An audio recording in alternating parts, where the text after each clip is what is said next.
Vamos a ver ahora la historia de las GCS, la historia de Fannie Mae y de Freddie Mac, de por qué fueron creadas, cómo evolucionaron y qué ocurrió durante la crisis y por qué fueron puestas en manos del gobierno. Vamos a comentar rápidamente cuál fue la razón de la creación de esos dos monstruos. Pero antes quiero añadir de que Value Investing FM, donde Paco Lodeiro y Adrián Godás entrevistaron a Eloy Lucas, y explica todo eso de manera maravillosamente bien, muy detallada. Así que si queréis saber un poquito más sobre la historia de Fanny y de Freddie Mac, realmente escuchad el podcast este, son como unas 3 horas más o menos, pero merece muchísimo la pena y hinca mucho el diente en todo el proceso y en toda la historia de Fanny y de Freddie Mac. Voy a resumirlo yo, básicamente. Durante el crack del 29 teníamos una tasa de paro que estaba disparada. La tasa de paro era aproximadamente el 25%, lo que es absolutamente salvaje en Estados Unidos. El precio de las casas se había reducido un 50%, había perdido toda la mitad de su valor. Y teníamos de que el 25% de todas las hipotecas en Estados Unidos se encontraban en un estado de default. El 10% estaban en juicios hipotecarios y, consecuentemente, todo el sistema bancario está a punto de colapsar. Había quiebras de bancos masivas, la gente iba a los bancos para retirar sus dineros, sus depósitos, lo que provocaba asimismo también que quebrasen nuevos bancos, etcétera, etcétera. Para intentar revitalizar un poco la economía ya hacia el final del crack del 29, en 1934 se creó la Federal Housing Administration y en el 38 se creó Fannie Mae, que básicamente se dedicaba a comprar los préstamos que hacía la Federal Housing Administration, que era básicamente pues eso, para a promover la actividad hipotecaria y en ese caso pues otorgar liquidez creando un mercado secundario. En el año 1948, ya después de la Segunda Guerra Mundial, se permitió a Fannie comprar préstamos emitidos por la Veterans Administration, que es una agencia en Estados Unidos que tiene mucho poder. En el 1954 ya se tuvo esa estructura público-privada, es decir, alguna parte el control en manos del gobierno, control en manos de inversores privados, etcétera, etcétera. Y en el 68 salió a cotizar y se le permitió comprar los non-government backed mortgage, es decir, que ya no eran de la FHA, sino de que eran mortgage emitidos ya por bancos o otras entidades financieras americanas. En 1970 ya se crea Freddie Mac, el hermano de Fannie Mae, y el año importante de todos, en 1971, es cuando Freddie inventa, entre muchas comillas, porque se lo inventaron también Luis Rainieri y los de Salomón, pero bueno, inventó o usó el primer mortgage-backed security. En el 89 Freddie empieza a cotizar y desde entonces, todos los años 90, bueno, los años 90 tuvieron algunos problemas. Si queréis saberlo de verdad, escuchad el podcast en el que Eloy Lucas pues lo explican maravillosamente bien y de manera muy detallada. Pero bueno, básicamente se crearon dos monstruos. Fue sobre todo cuando empezaron a cambiar su sistema de arbitrage income a los warranty fees de los mortgage-backed securities. Y bueno, obviamente en la década de los 2000 encontramos de que se forraron. Bueno, se forraron pues un poquito menos que todas las empresas que se dedicaban en los préstamos subprime. Pero aún así fue un éxito total y las empresas ganaron un montón de dinero y de poder. Pero vamos a ver qué es lo que sucedió durante la crisis, que es cuando se empiezan a poner realmente las cosas interesantes y es lo que afecta a Fannie Mae y a Freddie Mac en esta historia. Realmente lo que pasó en 1968 tiene poco que ver con lo que está pasando ahora, pero la crisis sí que tiene mucha importancia en lo que está ocurriendo a día de hoy en las dos GCS. Primero de todo debemos de tener presente de que tanto Fannie como Freddie no son bancos y durante la crisis no cometieron ningún acto ilegal o inmoral, nada de ese tipo. Siempre se mantuvieron un poquito firmes en sus requisitos para poder comprar y asegurar los mortgage-backed securities. ¿Y por qué digo un poquito? Pues porque sí que fueron algo más codiciosos al ver de que todo Countrywide y todas esas empresas que se dedicaban a las hipotecas subprime pues se estaban forrando literalmente, y por codicia pues sí, ya hicieron todo lo que pudieron para meterse un poco en ese coto. Pero hablando claro, realmente toda la subprime, todos esos préstamos malos que se comieron los bancos fue precisamente porque no pudieron robarles los buenos clientes que se quedaban Fannie y Freddie Mac. Así que realmente no hicieron nada malo, no perdieron dinero, como, bueno, ya lo voy a explicar un poquito por encima luego, pero no perdieron dinero, eran todo pérdidas contables.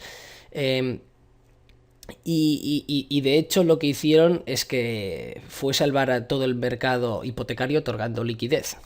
Y nunca estuvieron en peligros. Tenían muchos activos con los que sin grávenes, es decir, que no estaban sujetos de impuestos, de que podían usar como colateral. Tenían líneas de crédito tanto con la Reserva Federal como con el Tesoro. Además, como ya hemos visto, tenían unas ventajas competitivas indestructibles, se financiaba cuando y como quería. Así que realmente todo le iba bien, mientras las pérdidas contables, como vamos a ver luego, sí que daban una imagen de que el negocio estaba en grave riesgo.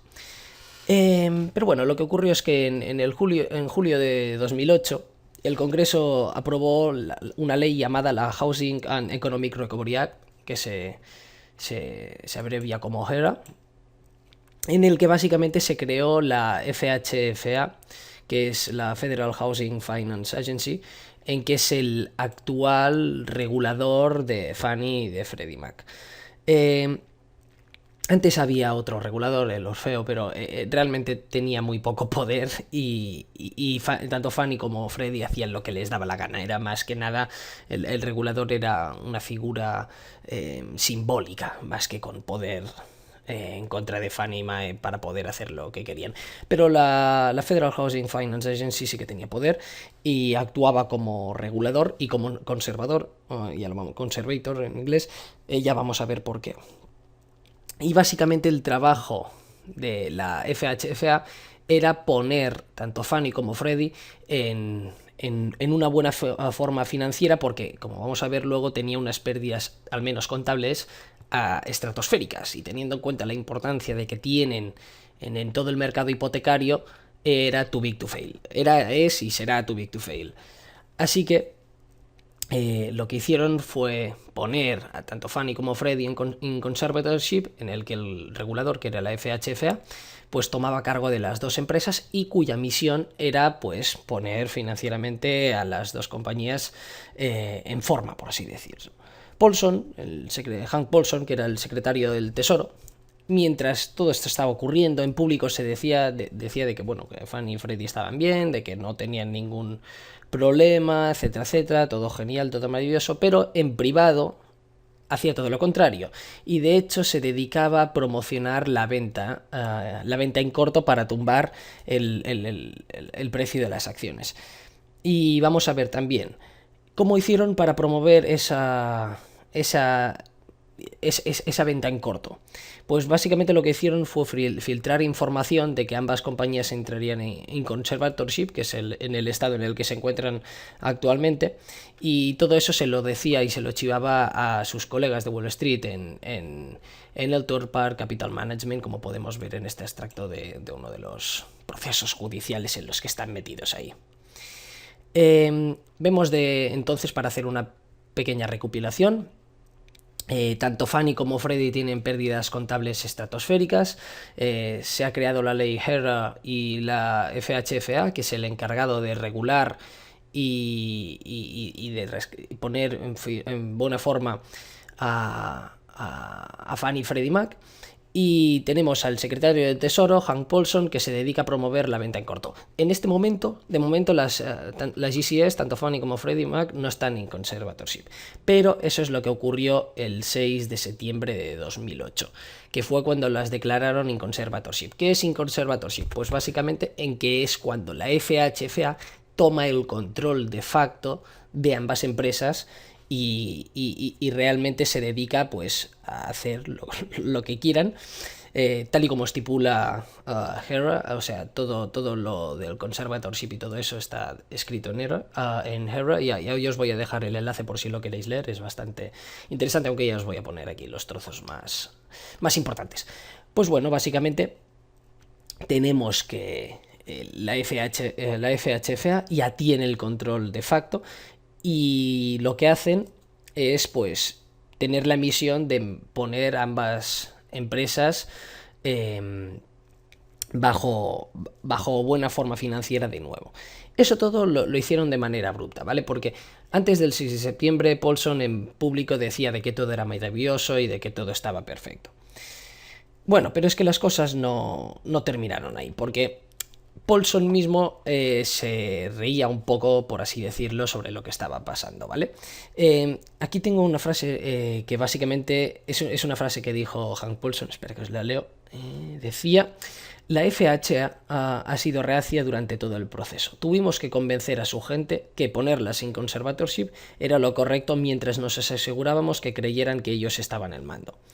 Quien realmente estaba al mando de todo esto era el Tesoro, consecuentemente el señor Paulson, cosa que es ilegal según HERA, como vamos a ver luego, pero bueno. Quien estaba al mando de la FHFA era James Lockhart, que era, por cierto, amigo de la infancia de Bush y un ferviente republicano, que eso es lo curioso. Colaboró, ese señor James Lockhart colaboró con Hank Paulson durante todo el proceso, quien de nuevo, el señor Paulson, dijo que habían emboscado literalmente a Fannie y a Freddie Mac. Lockhart, aquí como podemos ver en ese texto, decía de que la función de la FHA era actuar como conservador hasta que éstas ya estuvieran estabilizadas financieramente. Y el problema es de que a día de hoy, pese a que ya están más que estabilizadas, pues siguen en ese estado de conservatorship en el que la FHFA pues hace lo que quiere básicamente, aunque hay mil cosillas más que vamos a ir viendo a continuación. Pues después de que entraran en conservatorship, el Tesoro aprovechó para hacer el PSPA, que son las siglas de Preferred Stock Purchase Agreement, en el que básicamente lo que hacía era otorgar una línea de crédito a Fannie Mae y a Freddie Mac que estas empresas no necesitaban. ¿Qué es lo que pasa? Que lo vamos a ver luego, ¿eh? Cambiaron la contabilidad para que estas presentaran unas pérdidas asombrosas y entonces poder justificar esa inversión por parte del Tesoro. Vamos a ver en qué consistía el PSPA. En primer lugar, encontramos de que tenían una preferencia de pago. Es decir, los pagos a cualquier otro tipo de acciones quedaban suspendidas hasta que no se pagase primero a las Senior Preferred, que fueron las nuevas preferentes que emitieron para otorgar esa línea de crédito a Fannie y a Freddie Mac. Y eso sería así, esa preferencia de pago estaría vigente hasta que las GCS, es decir, Fannie y Freddie, compraran de nuevo esas acciones al Tesoro, esas Senior Preferred. Este era el primer punto. El segundo punto es que el Tesoro, a través de warrants que en teoría emitía Fannie y Freddie, cuando en realidad era la FHFA que les obligó a sacarlos, pues el Tesoro tenía la opción de comprar el 79,9% de las acciones comunes. ¿Por qué el 79,9%? Es algo curioso. Y en primer lugar debemos de tener presente de que a los bancos, en vez de casi el 80%, cuando tenía que comprar warrants o otras cosas así, pues compraban entre el 5 y el 10% más o menos, no el 80%. Y si no lo hicieron más con Fannie y con Freddie Mac, es que básicamente tendrían que incluir todos los pasivos y los activos de Fannie y de Freddie Mac dentro del propio balance del Tesoro. Así que es básicamente una especie de la contabilidad de partidas off balance sheet que usó Enron en su compañía. Pues el Tesoro hizo exactamente lo mismo. Y por eso no emitió warrants para tener más. En tercer lugar, el PSPA da una Liquidation Preference. ¿Qué es eso? Pues básicamente por que cualquier nueva medida que se necesite o que crean que se necesite para obtener capital, ya sea mediante emisiones de nuevas acciones, liquidación de activos, etcétera, etcétera, pues debe de se debe primero recompensar al tesoro aumentando el valor liquidativo de la senior preferred. Vamos a ver el cuarto punto.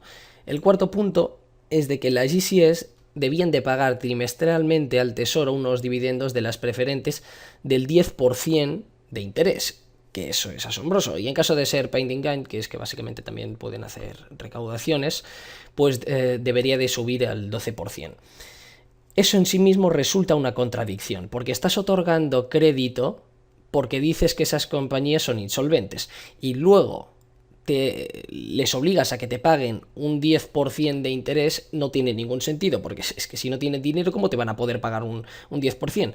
A los bancos, para comparar lo que sí realmente tenían problemas, no les pedían un interés del 10%, les pedían un interés del 3%, más o menos. Así que realmente creo que es un abuso. Además, los pagos sobre las acciones preferentes no disminuyen el valor liquidativo de esas preferentes. Lo que tampoco no tiene sentido, no sé por qué fue así, pero bueno, así es. Pero lo curioso es que en caso de que sí que no se debe de pagar el dividendo, sí que sube su valor liquidativo, con lo cual es un trato de que es un abuso, y más teniendo en cuenta de que tanto Fannie como Freddie no necesitaban en ningún caso la línea de crédito otorgada por el Tesoro mediante el PSPA. Bueno, pues finalmente en el quinto punto encontramos de que las preferentes senior no pueden ser recompradas o canceladas. Hasta que no sean recompradas o canceladas, perdón, las GCS necesitan tener el permiso del Tesoro antes de emitir nuevas acciones comunes. Eso en sí también es una contradicción sobre los poderes que tiene la FH y la FA y la ley de HERA que aprobaron.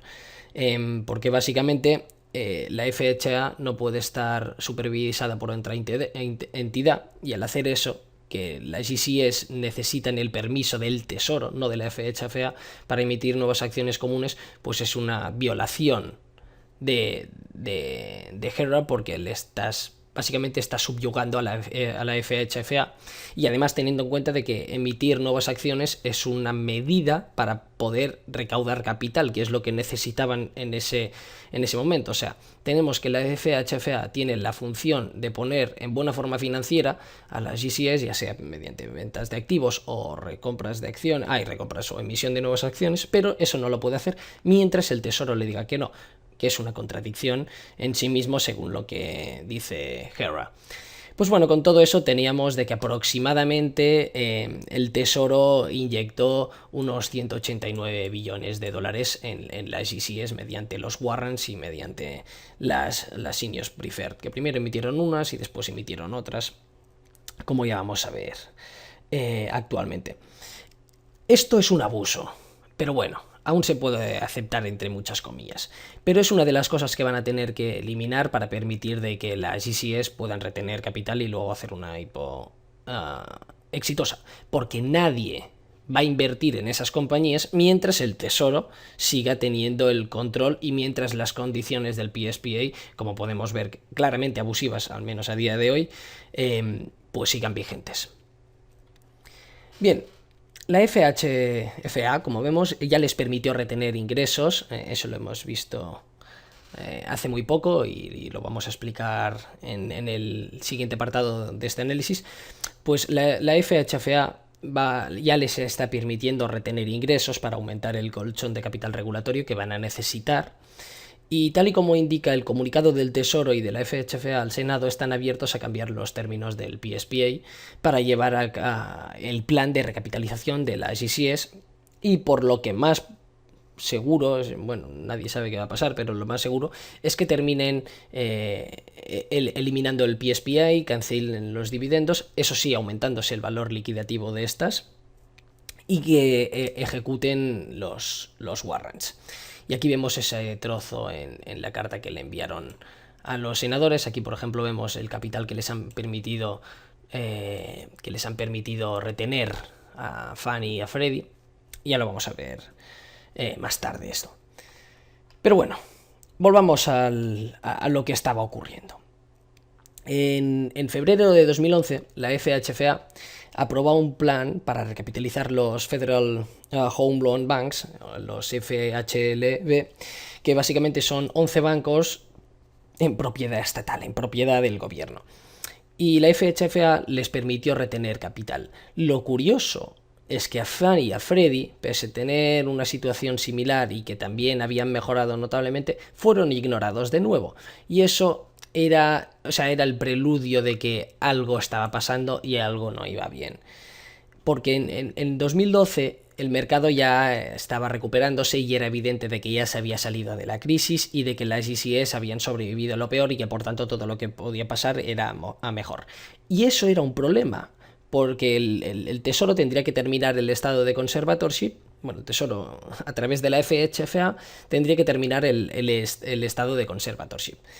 Así pues, lo que hicieron, y eso es lo peor de toda la historia, fue que el día 12 de agosto de 2012, tan solo 8 días después de que el Tesoro se reuniese con la directiva de Fannie, pues el Tesoro lo que hizo fue modificar el acuerdo del PSPA, imponiendo lo que se conoce como el Net Worth Sweep, en el que básicamente es una expropiación de todos los beneficios de Fannie y de Freddie Mac, porque las preferentes que tenían emitidas mediante el PSPA, pues en vez de recibir ese 10%, pues tenían derecho al 100% de los beneficios de Fannie y de Freddie Mac a perpetuidad,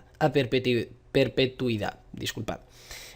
Lo que es una expropiación de largo. Y eso es ilegal, obviamente. En Venezuela tal vez sí, pero en Estados Unidos eso es ilegal, sobre todo sobre la ley de Delaware, que es donde estaban registradas las ICS. No puedes tener una preferente en que tenga un dividendo igual al todo, al valor de los beneficios, a perpetuidad, lo cual es ilegal y es una expropiación y no sé realmente cómo pudo ocurrir esto. Bueno, pues realmente es salvaje. Y vemos de que aparte de violar la ley de Delaware, también va en contra de la cuarta enmienda, que es esa de que no puedes expropiar algo sin la adecuada compensación, y también viola los principios de la ley de HERA, que ya lo vamos a ver.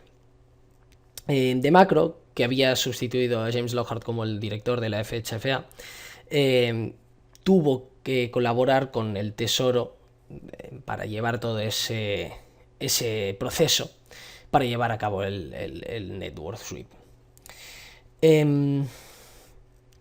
Vemos de que el Net Worth Sweep les permitía tener tan solo una reserva de 3 billones de dólares, lo que es nada. O sea, para una compañía es mucho, pero para ellos no, es nada. Estaban apalancados a más de 1000 veces, creo que incluso llegaban a más de 2000 veces o 1500. O sea, es una locura, podéis hacer los cálculos si queréis.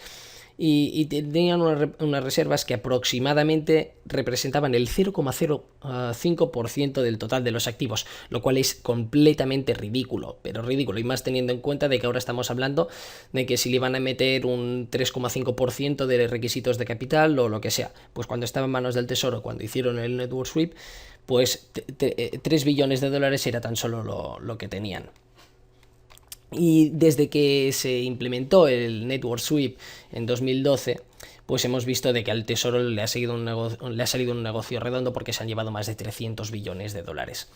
Vemos, además, aquí, como podéis ver, espera que ahora tengo el puntero, pues se han filtrado emails de los oficiales del Tesoro confirmando que el objetivo del Net Worth Sweep es de que las compañías no pudieran recapitalizarse, es decir, que no tuvieran el suficiente capital, y así eliminar la posibilidad de que esas empresas volvieran a estar en manos privadas otra vez. Lo cual es una completa vergüenza. Vemos de que el Net Worth Sweep es ilegal, mire como se mire, excede los poderes de la FHFA y van además en contra de la función que tiene como conservator al estar esas dos empresas como conservatorship. Así que La FHFA, pues básicamente se ha pasado por un forro todo lo que puede hacer para poder implementar el Network Sweep, lo cual es obviamente ilegal. Va en contra de HERA, etcétera, etcétera. Básicamente encontramos de que la FHFA ha declarado de que va a operar Fannie Freddie para el gobierno hasta que el Congreso pase un nuevo proyecto de ley, lo que eso de nuevo es ilegal según HERA. De hecho, vamos a ver en todos los sentidos en los que la FHFA violó HERA, que básicamente son 6 puntos. En primer lugar, no actúa como conservator. ¿Por qué no actúa como conservator? Bueno, básicamente pues porque no puedes confiscar beneficios de las empresas en las que se conserva para dárselos a otra entidad. Eso es ilegal. En segundo lugar, encontramos de que falla al poner a Fannie Mae y a Freddie Mac en una posición solvente, ya que no puede construir capital. De hecho, debemos de tener en cuenta de que los dividendos que las GCS están pagando al Tesoro deberían de considerarse una distribución de capital, lo que está violando en exceso a HERA, porque les prohíbe dice que, por ejemplo, una entidad regulada no puede hacer distribuciones de capital mientras se encuentra en conservatorship, que es el estado en el que tenemos. Aquí tenéis la definición de distribución de capital en las que se le incluye un dividendo. Pues bueno, se da que eso no se puede hacer a excepción por orden expresa del director de la FHFA, mientras sea por unos motivos muy concretos que son 4 puntos. En primer lugar, es recapitalizar las empresas, cosa que no se está haciendo. En segundo lugar, contribuir a mejorar la fortaleza financiera en un futuro, cosa que tampoco se está haciendo. En tercer lugar, sea en el interés de la empresa regulada, cosa que por supuesto y claramente no es. Y en cuarto lugar, sea del interés público, cosa que por supuesto tampoco es, porque estás poniendo en peligro todo el sistema hipotecario americano y estás básicamente subiendo los costes de pedir un mortgage en Estados Unidos. En 2008 o 2009 aún podías intentarte convencer de que era para el bien público y esas cosillas, pero a día de hoy es injustificable de que estén así. Bueno, no tan solo a día de hoy, en el mismo 2012 era injustificable. Vamos a ver el tercer lugar, en el que básicamente la FHFA tiene que conservar y preservar los activos de las GCS, lo que está obviamente incumpliendo al verse obligado a pagar parte del patrimonio, bueno, de hecho el 100% del patrimonio cada 3 meses al Tesoro. Aquí lo vemos, de que además lo que tiene que hacer es la agencia, es decir, la FHFA, eso es un extracto de HERA, pues tiene que poner a la entidad regulada pues en una posición solvente, cosa que no se hace repartiendo el 100% de los beneficios, y preservar y conservar los activos de la entidad regulada, cosa que no se está haciendo al ser distribuidos al Tesoro. En cuarto lugar, la FHFA tiene que rehabilitar las GCS para que éstas puedan volver en manos privadas, algo que obviamente, y esa es la función, no se puede hacer bajo el Network Sweep. En quinto lugar, encontramos que la FHFA no puede estar supervisada y dirigida por otra entidad, pero, como hemos dicho, el Network Sweep se hizo bajo la tutela del Tesoro y la FHFA no puede hacer ciertas cosas si no es con el beneplácito del Tesoro, lo cual aquí también se está incumpliendo. Y ya finalmente, y en sexto lugar, encontramos de que no puede ceder el control al Tesoro, cosa que está haciendo, y prohibir a Fannie Mae y a Freddie Mac pagar el principal de las acciones del gobierno. Básicamente no puedes recomprar la Senior Preferred si tienes que distribuir el 100% de capital a dicha Senior Preferred. ¿Se entiende, no? ¿Cuál es el argumento que está usando la FHFA y sobre todo el Tesoro?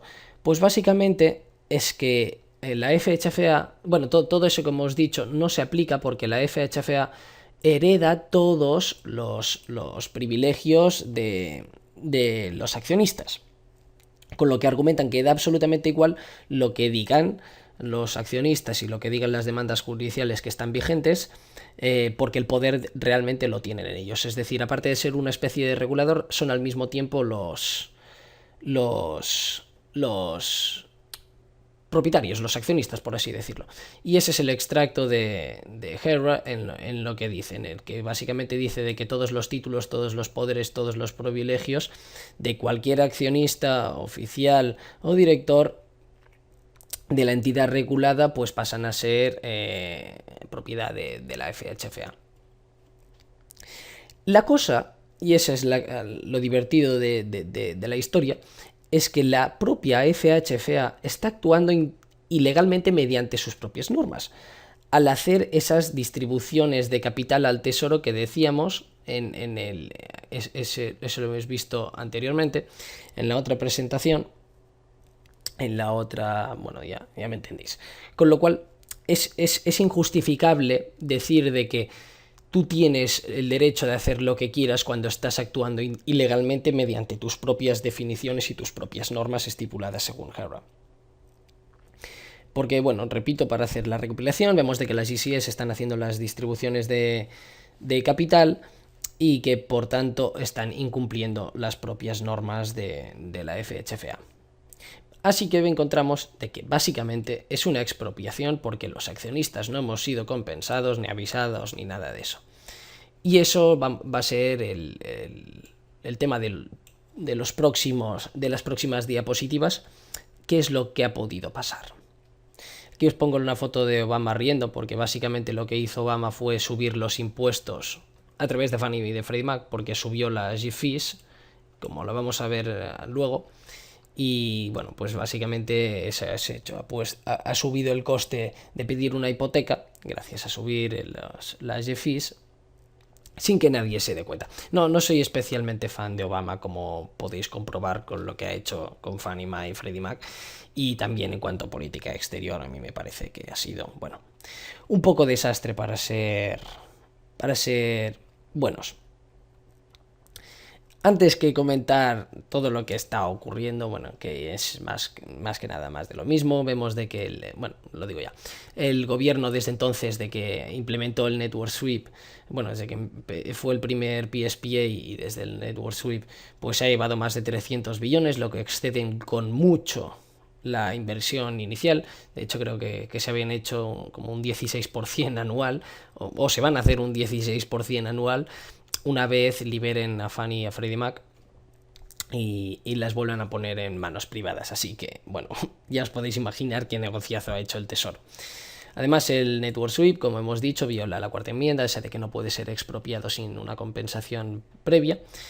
Como hemos visto, el Network Sweep excede el poder de toda la FHFA y excede la inversión inicial, así que no puedes justificar que era un rescate, pues que más que un rescate era una expropiación, era una inversión, por así decirlo.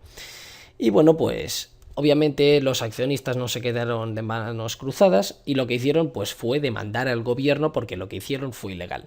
Y llevan un montón de tiempo dándose de hostias. Que por cierto, lo que demandan los accionistas no es revocar el PSPA ese que vemos que aparte que era abusivo, o sea, no quieren destrozar eso, lo que quieren cargarse es el Network Sweep, cosa que creo que tiene todo el sentido del mundo.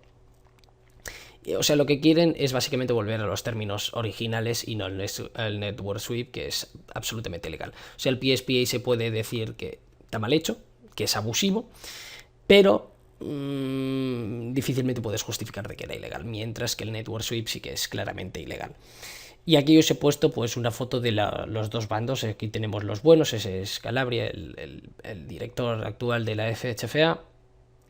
Tenemos a Tim Pagliara, que es el de Investors Unite, que básicamente es quien lleva todo eso del tema de las demandas.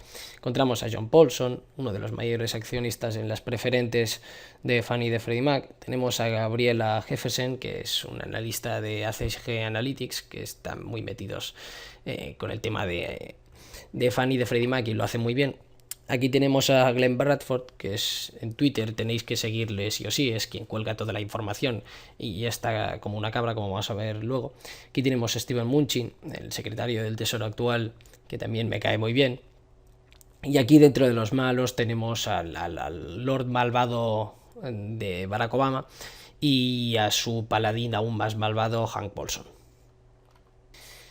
Vamos a ver ahora cómo pudieron hacer cómo el Tesoro lo hizo para justificar toda esa inversión de 189 billones iniciales y luego justificar el network sweep. Pues bueno, básicamente lo hicieron mediante manipulaciones contables. Y por ello el propio auditor de Fannie Mae, que fue Deloitte, pues también ha sido denunciado por los accionistas porque colaboró con la FHFA y permitió la manipulación de los libros de esas compañías. Vamos a ver qué tipo de contabilidades hicieron. En primer lugar, empezamos la historia otra vez en 2008, cuando aumentaron artificialmente las Provision for Credit Losses.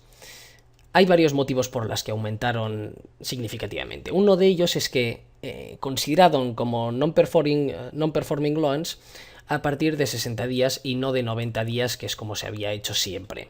Con lo cual es evidente de que habría retrasos. Y reducirlo esos 30 días, lo que estabas haciendo es asegurarte de que los non-performing loans iban a aumentar, pero muchísimo.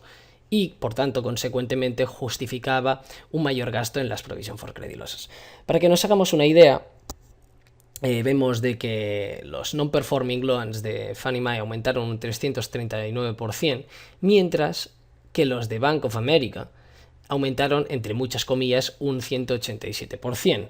Aquí tenéis el extracto en el informe anual de ambas compañías. Eso es curiosísimo, porque quien estaba metido en toda la mierda de préstamos subprime y todas esas préstamos malos y, bueno, básicamente eso, basura, pues fueron los bancos como Bank of America, y eso aún fue de los buenos, pero aún así resulta significativamente llamativo que encontramos de que los non-performing loans de las GCS aumentaron muchísimo más que los de Bank of America cuando tenían una mejor posición solvente y sus clientes tenían una mejor calidad crediticia.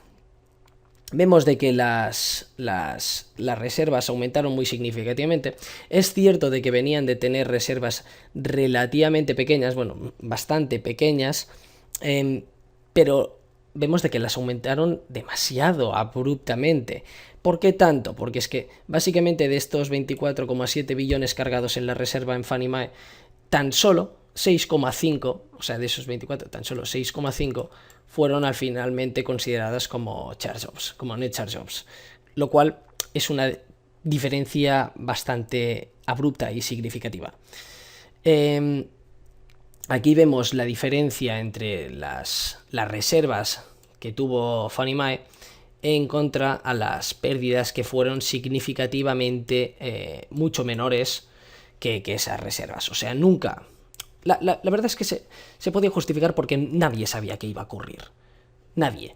Y lo ilegal lo hicieron luego con los DTAs, con los Deferred Tax Assets, y ya lo vamos a ver luego. Pero aún así vemos que la diferencia es significativa. Además, lo que hicieron también fue violar el Financial Accounting Standards número 133, en el que básicamente el FAS 133 requiere que Fannie y Freddie contabilicen tanto el mark to value como la cobertura por intereses en los valores que tienen.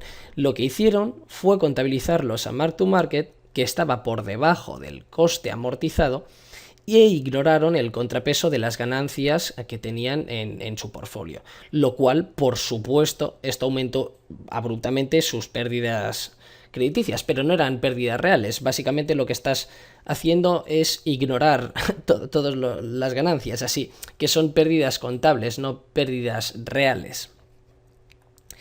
Y bueno, pues esa combinación vemos de que dio lugar a ese gráfico tan espantoso en que las reservas aumentan significativamente mucho más que las pérdidas reales. De hecho, esas pérdidas acumuladas contables fueron de unos 142 billones, más que las pérdidas reales que tenemos. Esto es un extracto de la presentación de Ackman, en que vemos esa diferencia acumulada de las pérdidas contables y de las pérdidas reales. Por esta razón, tanto Fannie como Freddie presentaron unas pérdidas absolutamente estratosféricas. Si veis los informes anuales y os metéis y no hincáis el diente, pues realmente da miedo. Cuando en realidad, si quitamos esos tipos contables para aumentar los non-performing loans, esa violación del FAS de 133, y más o menos asumimos que las provisions van a ser algo parecidas a las charge-offs, pues vemos de que ambas empresas durante todos los trimestres de 2008, 2009, etcétera, ganaron dineros.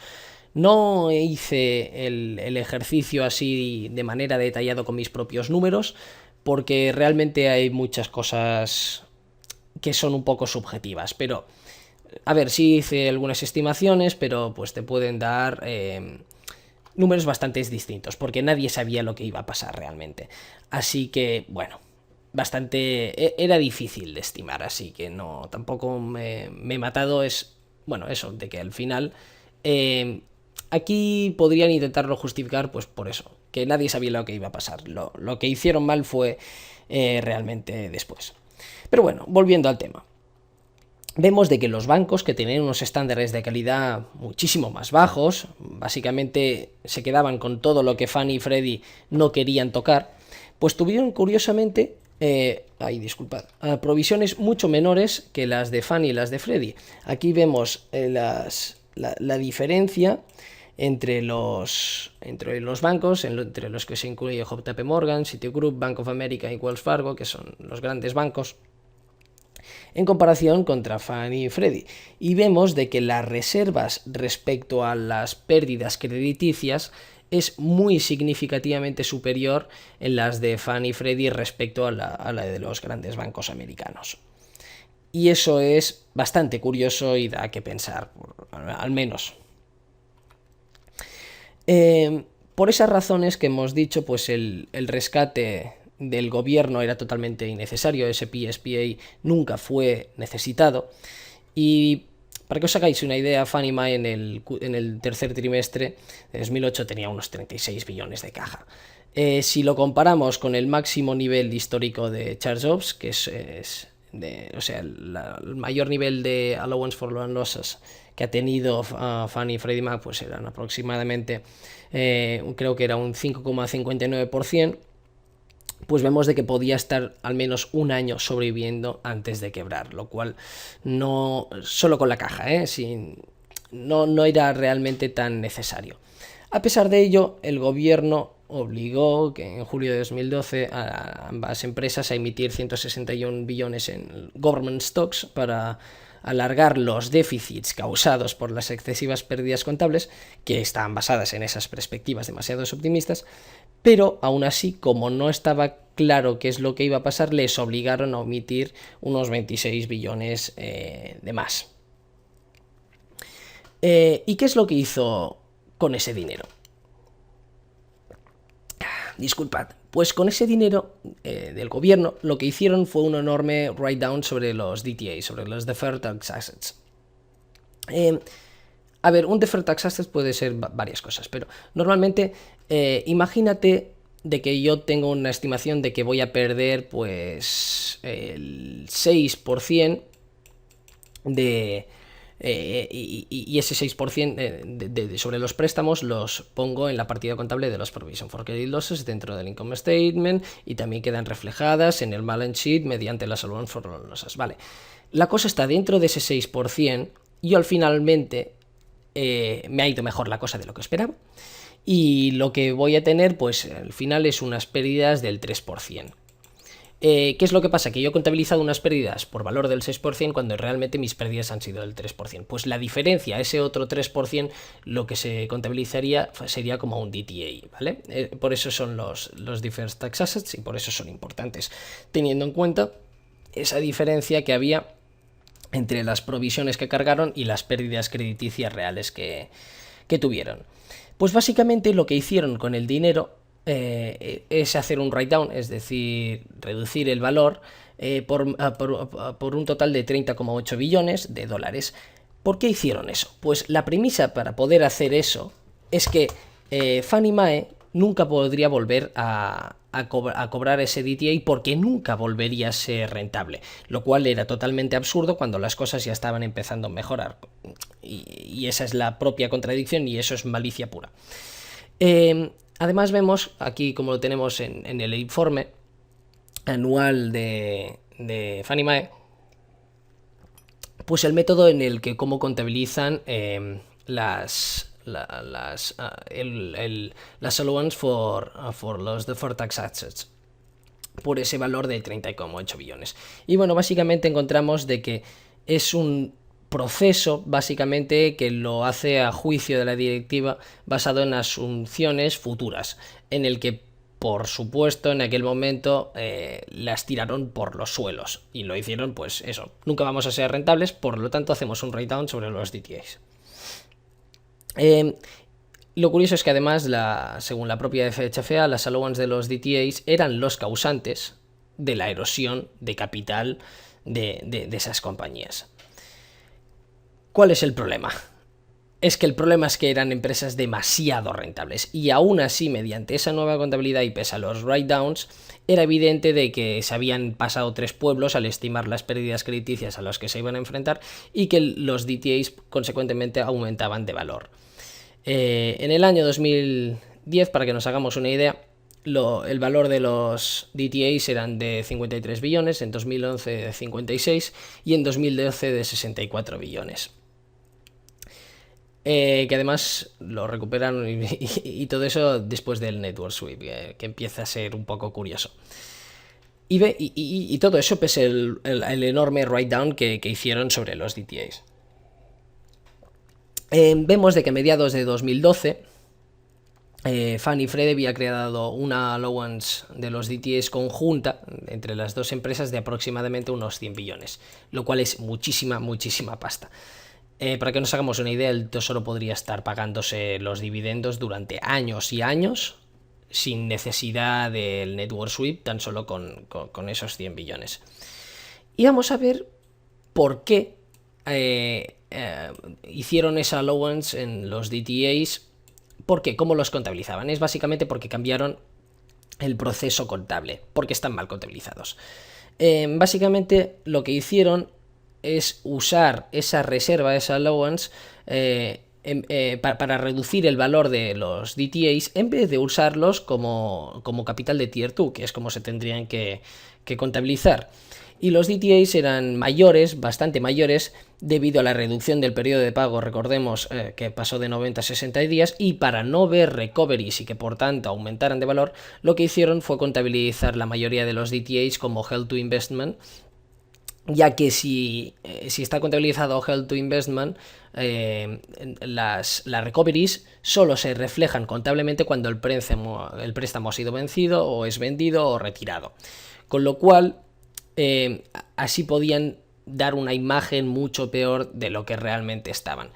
Además, y eso no estoy seguro, si no recuerdo mal, los préstamos Held to Investment pues se deben de contabilizar al coste amortizado, no a Mark to Market. Y si no recuerdo mal, eso no lo tengo confirmado y ya lo buscaré, pues contabilizaron los DTAs a Mark to Market. No estoy seguro, repito. Y bueno, lo curioso de todo eso es de que dentro del auditor, el informe del auditor de Deloitte, pues decía de que no expresó una opinión adversa sobre los controles internos de que tenía la compañía y que por tanto no se podía confiar en los datos presentados que eran relevantes, ya que implicaba distintas valoraciones subjetivas, que obviamente usaron pues para poder aplicar esa allowance sobre los DTAs. Disculpad. De ese modo la imagen contable de Fannie y de Freddie Mac era mucho peor a lo que era en realidad y permitió al gobierno aplicar el network sweep y expropiar el 100% de los beneficios a los accionistas, que por supuesto es ilegal y que por eso tenemos a buena gente que está demandando al gobierno. Finalmente, antes ya para terminar ese apartado sobre el pasado de Fannie Mae y Freddie Mac, pues vamos a tener que hablar sobre la FHFA, el regulador, en lo que es curioso que cobran una pasta. O sea, en 2012, cuando se aplicó el network sweep, los directores de la FHFA ganaron 12 millones, lo cual es muchísimo, muchísimo dinero para un regulador. El salario medio de los empleados de la FHFA, sin contar esos 12 millones de los directivos, era de $174.000 aproximadamente, lo cual es muchísimo. Y vemos de que los salarios aumentan constantemente durante la crisis, durante la peor crisis desde el crack del 29, lo cual normalmente suelen ser tiempos de apretarse el cinturón, pero no, los reguladores ganaron más. ¿Por qué?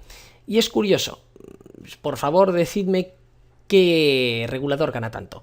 Un empleado de un regulador de que gana, pues eso, casi 200, antes, en 2008, no ahora, que ganara pues casi $200.000 como salario medio.